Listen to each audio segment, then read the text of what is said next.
What's up, guys? DJ Beanpole here, back again. It is cycle 4, week 2, day 4. You know what that means, conventional deadlift day. I'm going to be flying at the gym solo, no workout partners, so hopefully this workout footage I can get for you is it's going to be front facing. As you can tell right now, front facing in the car in low light environment sucks. Quality looks real shitty, almost like potato quality. But I'm thinking that once I get into the light of the gym, nice lit up environment, that the quality will be a little bit better, because usually when I'm filming deadlifts I will do it front facing so I can actually see my setup prior to lifting. So I am planning on getting at least the working weight sets for the deadlift. I do not remember what the lesser working weight sets are, but I do know I'm supposed to top out at 450 for a double. I may pull that up to 455 just because that would look cooler on the bar. Instead of a bunch of little plates, it would be 4 big plates and 2 25s, one on each side. So that's the plan for today. Got the pre-workout sitting in my lap. As you can tell from my video that just went up today, my video editing skills suck. I was trying to throw some music in there, and I don't know what the hell my video editor was doing. I couldn't figure out the whole music thing. But I'm feeling actually really tired. I think the workouts and work this week has been real shitty. It's all starting to catch up to me. So we'll see how this workout goes, and stay tuned for the footage.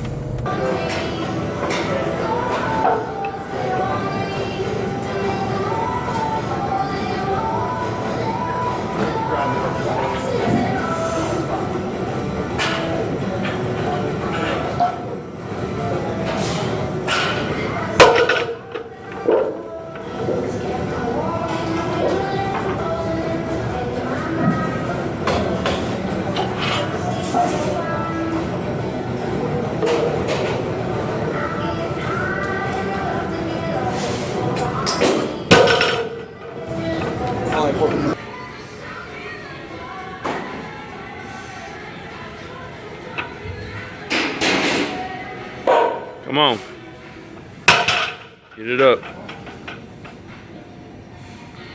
you checked out our YouTube channel? youtube.com/LAFitness. Get it up.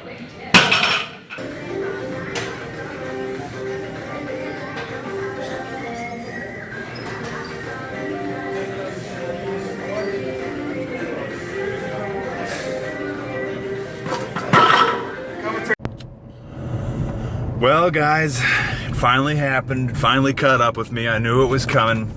I knew these days of keeping the PR train rolling was not going to last for very long, and today finally it happened. It was a very shitty, disappointing day, but at the same time, it kind of puts everything into perspective, lets you know where you are, you learn from it, and you try to come back stronger the next time. So I did try to go for a 450 times 2 deadlift attempt, and as you saw from the footage, I did leave my fail attempt in there just so that you guys can see what happened. I have tried a new deadlift form.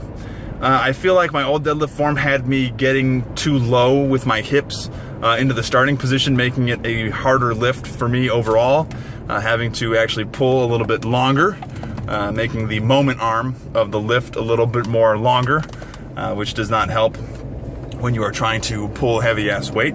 So I tried to start with my hips a little bit higher in the pull position, and God, it felt so slow. In the videos, looking back at them, it seemed to be moving pretty quickly, but it felt like shit. 425 felt really fucking heavy, and I just hit 430 the last week, so I don't know if like my old form was better. I don't feel like it is, so I think I just need to hone in this new skill with this new deadlift setup.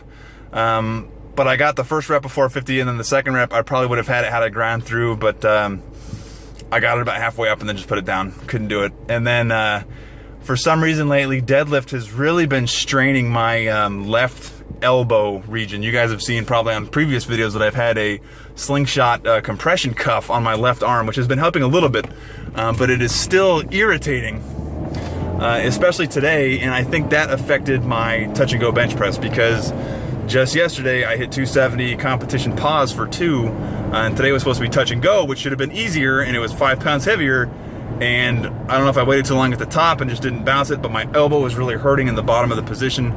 and just could not get enough strength behind it to muster it out for that second rep. So that was kind of disappointing. So 2 fails on my top sets, which will set back my calculations for week 3, which is exactly what has to happen. So when you start failing your lifts, you recalculate based on the good lifts. You can do it one of 2 ways. You can just put in your previous set as your totals, or you can put in the fail. So for example, the deadlift setup, I hit 425 for 2, and then I failed 450 for 1 at an RPE of 10. So if I put in that I hit 425 for 2 at an RPE of 9, that calculates out my times 1 rep for next week at 450, which is exactly what I just did today. But if I put in that my top set was 450 for 1 at an RPE of 10 for week 3, that makes my times 1 rep 435. So you can see how it tries to auto-regulate the volume down and the intensity down to kind of cope with what's going on. So I'm not exactly sure what I'm going to take just yet for next week.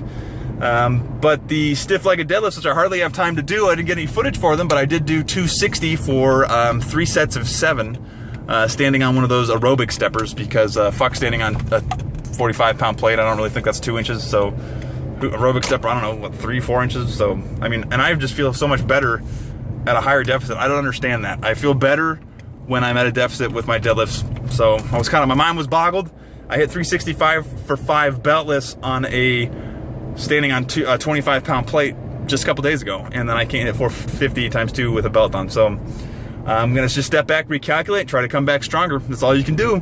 This is DJ Beanpole signing off. I will be taking the next couple days off, and then I will see you guys next week for the start of week 3.